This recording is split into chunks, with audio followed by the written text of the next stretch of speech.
बिस्मिल्लाहिर्रहमानिर्रहीम। अस्सलाम वालेकुम स्टूडेंट्स। आज हम जो टॉपिक डिस्कस करने लगे हैं वो है टिश्यू कल्चर। हम अपनी पिछली वीडियोस में सेल को पढ़ रहे थे, सेल के स्ट्रक्चर्स को सेपरेट कर रहे थे, तो हमने स्टेनिंग का प्रोसेस भी किया, हमने माइक्रो डाइसेक्शन भी की। तो टिश्यू कल्चरिंग जो है वो थोड़ा सा इम्पॉर्टेंट टॉपिक है इस लिहाज से कि टिश्यू कल्चर बेसिकली है क्या चीज़। इसकी सबसे पहले डेफिनेशन देख लेते हैं। द ग्रोथ ऑफ टिश्यूज़ और cells in a medium separate from the organism. अब हमारे पास क्या होता है, हम कोई भी ऑर्गेनिज़म ले लें, लाइक प्लांट ले लें, एनिमल ले लें, कोई भी ऐसा ऑर्गेनिज़म ले लें और उसका कोई भी पार्ट ले लें और उसको आउटसाइड द इन्वायरमेंट ग्रो करवाएं, तो उसको हम कहते हैं टिश्यू कल्चर। अब वो कोई भी सेल हो सकता है, वो कोई भी टिश्यू हो सकता है। सेल का तो हमें पता है कि सेल क्या है, यूनिट ऑफ लाइफ है। टिश्यू क्या होता है, जब हमारे पास क्लस्टर ऑफ सेल्स बन जाते हैं, जब बहुत सारे सेल्स मिल जाते हैं तो मिलके वो हमारे पास टिश्यू बना देते हैं। अब हम बात ये कर रहे हैं कि हम कोई भी सेल या टिश्यू को लेंगे और बॉडी से बाहर ग्रो करवाएंगे। तो हमारी मेरी जो लास्ट वीडियो थी स्टेनिंग की, उसमें मैंने बताया था दो किस्म की कंडीशन होती हैं, इन विट्रो और इन वीवो। तो आउटसाइड द बॉडी जो लिविंग बॉडी हम काम करते हैं उसको हम क्या कहते हैं, इन विट्रो। तो अब ये जो होगी वो क्या होंगी, इन विट्रो कल्चर होगा या टिश्यू कल्चर होगा, जिसमें हम अपने टिश्यू को या सेल की ग्रोथ जो है वो आउटसाइड द लिविंग सेल करवा रहे हैं। इसमें आप डायग्राम में देख सकते हैं, पिक्चर में देख लें कि हमारे पास कोई भी प्लांट सेल है, कोई भी प्लांट का पार्ट है, उसको हमने अपनी मीडियम के अंदर डाला हुआ है और वो ग्रो कर रहा है। अब इस मीडियम के अंदर क्या चीज़ें होती हैं, इस मीडियम के अंदर हमारे पास एंजाइम्स होते हैं, हार्मोन्स होते हैं, एक सूटेबल सा इन्वायरमेंट दिया होता है उस प्लांट को कि वो उसमें इजीली ग्रो कर ले।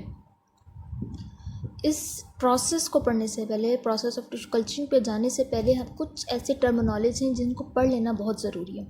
सबसे पहले एक्सप्लांट। एक्सप्लांट क्या होता है, इसकी डेफिनेशन क्या है, a piece of tissue which has been transferred from organism to a nutrient media. हम प्लांट का कोई भी पार्ट जो लेकर हम बाहर आउटसाइड द एनवायरनमेंट ग्रो करवा रहे थे, उस पार्ट को हम क्या कहते हैं, एक्सप्लांट कहते हैं। एक और वर्ड है, एक है टोटिपोटेंसी। टोटिपोटेंसी हमारे पास क्या होता है, सिंगल सेल के अंदर जो एबिलिटी होती है, जो कि जिसकी वजह से वो एक नया ऑर्गेनिज्म प्रोड्यूस कर लेता है, उस एबिलिटी को टोटिपोटेंसी कहते हैं। हमने प्लांट का या एनिमल का कोई भी पार्ट लिया, कोई भी सेल लिया, कोई भी टिश्यू लिया, उसको बॉडी से बाहर ग्रो करवाया। अब उस सेल के अंदर ये एबिलिटी थी कि वो एक पूरा का पूरा ऑर्गेनिज्म जो है वो ग्रो करवा सकता था, तो उस एबिलिटी को हमने क्या कह दिया, टोटिपोटेंसी। नेक्स्ट हमारे पास जो टर्मिनोलॉजी है वो है मीडियम। जैसे टिश्यू कल्चरिंग के डेफिनेशन में भी हमने वर्ड यूज़ किया मीडियम का।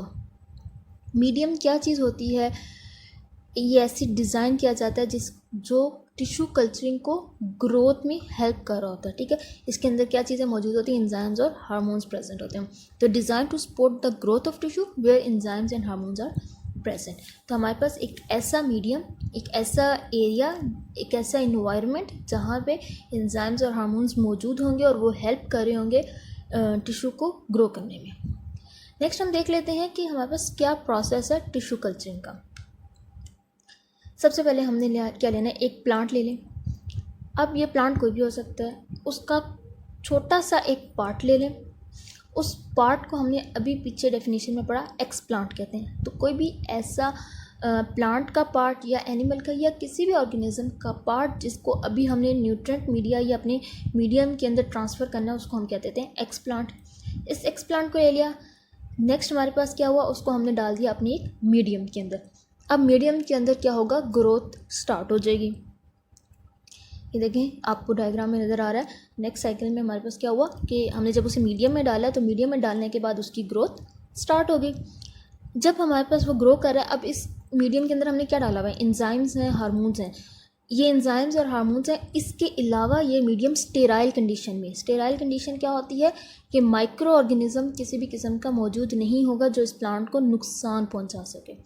तो बिल्कुल स्टेराइल कंडीशन हमारे पास मौजूद है। तो ये हमने मीडियम में डाल दिया हुआ है अपना एक्सप्लांट का, जो एक्सप्लांट है, जब प्लांट का पार्ट जो है वो डाल दिया हुआ है और वो ग्रो स्टार्ट कर दिया। जैसे ही ग्रोथ होती है तो हम इसको क्या करते हैं, मीडियम से बाहर निकाल लेते हैं, सेपरेट कर लेते हैं मीडियम से, और उसके बाद हम क्या करते हैं, इसे किसी भी फील्ड में डाल देते हैं जहाँ पे वो फर्दर ग्रो करता है। ठीक है, तो हमारे पास एक छोटा सा प्रोसेस क्या गया टिश्यू कल्चरिंग का, कि हमने प्लांट लिया, ठीक है, उसका पार्ट लिया, पार्ट को मीडियम में डाला, जब उसकी ग्रोथ स्टार्ट होगी तो उसको सेपरेट किया और उसको ट्रांसफ़र कर दिया किसी भी फील्ड के अंदर। तो ये बेसिकली हमारे पास टिश्यू कल्चरिंग होता है। टिश्यू कल्चरिंग हमने पढ़ लिया। एट द एंड हम ये पढ़ेंगे कि टिश्यू कल्चरिंग का हमें फ़ायदा क्या हो रहा है, क्या एडवांटेजेस हैं जिसकी वजह से हम टिश्यू कल्चरिंग करते हैं। जी, तो हमारा पहला पॉइंट है tissue culturing is mainly use for plant cloning. अब प्लांट क्लोनिंग क्या होता है? Cloning is a process of producing genetically identical individuals. हमारे पास कोई भी ऐसा प्लांट है, कोई भी ऐसा ऑर्गेनिज्म है जो हमारे पास सेम है और हम चाह रहे हैं उसकी कॉपीज़ बना रहे हैं, तो हम क्लोनिंग के थ्रू उसका कॉपीज़ बना सकते हैं। तो इसी तरह हम टिश्यू कल्चरिंग को जो है वो प्लांट क्लोनिंग के लिए इस्तेमाल कर लेते हैं। मतलब हम डीएनए का कोई ऐसा फ्रेगमेंट है जिसकी हम बहुत सारी कॉपीज़ चाहते हैं, कोई भी ऐसा सेल है जिसकी हमें कॉपीज़ चाहिए, तो हम प्लांट क्लोनिंग के थ्रू उसको बना सकते हैं। तो ये हमारे पास जो है वो टिश्यू कल्चरिंग इसमें इस्तेमाल होता है। सेकेंड पॉइंट हमारे पास क्या है? Increase number of desired plants. हमारे पास जो भी ऐसा प्लांट है जो हमें बहुत पसंद है और हम चाह रहे हैं कि इसकी बहुत सारे होने चाहिए, तो उसमें भी हम जो है वो टिश्यू कल्चरिंग को यूज़ कर सकते हैं। डायग्राम में भी देखें तो हमारे पास एक सिंगल प्लांट था और एक प्लांट लेकर हमने एक एट द एंड फील्ड में डाल दिया और वो बहुत सारे हमारे पास जो है वो आगे प्लांट्स आ गए। तो इसी तरह हम अपनी डिज़ायरेबल प्लांट्स जो है वो अपनी पसंद का जो प्लांट है उसको बना सकते हैं, उसकी कॉपीज़ बना सकते हैं। थर्ड पॉइंट हमारे पास क्या चीज़ आ जाती है? To see the abnormalities like cancer वगैरह। अब हम जब उसको एक मीडियम के अंदर ले रहे होते हैं, जब हम उसको एक उसके अंदर एक माइक्रोस्कोप लेवल पे लेकर आ रहे होते हैं, तो हमें सेल में अगर किसी भी किस्म की एबनॉर्मेलिटी आ रही है या सेल के अंदर किसी भी किस्म का डिसऑर्डर है, तो वो हम इजीली उसके अंदर देख सकते हैं। तो इससे हमारे पास क्या होता है कि उस एबनॉर्मेलिटी को, उस डिसऑर्डर को हम वहीं पे रिमूव कर सकते हैं। अब हम वो वाले प्लांट्स जो डिजीज़ प्लांट्स हैं उनको भी उसकी भी कॉपीज़ बना सकते हैं। कैसे बना सकते हैं? कोई भी ऐसा प्लांट है जिसके अंदर डिजीज़ है, जब हम उसका सेल लेंगे तो हमें पता चल जाएगा ये डिजीज़ है। तो फर्स्टली हम उसकी डिजीज़ को रिमूव कर सकते हैं और उसको रिमूव करने के बाद उसी की हम बहुत सारी कॉपीज़ बना सकते हैं। तो ये हमारे पास था टिश्यू कल्चर। और टिश्यू कल्चर में हमने क्या किया, कोई भी प्लांट का पार्ट लिया और उसको बॉडी से बाहर ले जाकर एक मीडियम के अंदर ग्रो करवाया था।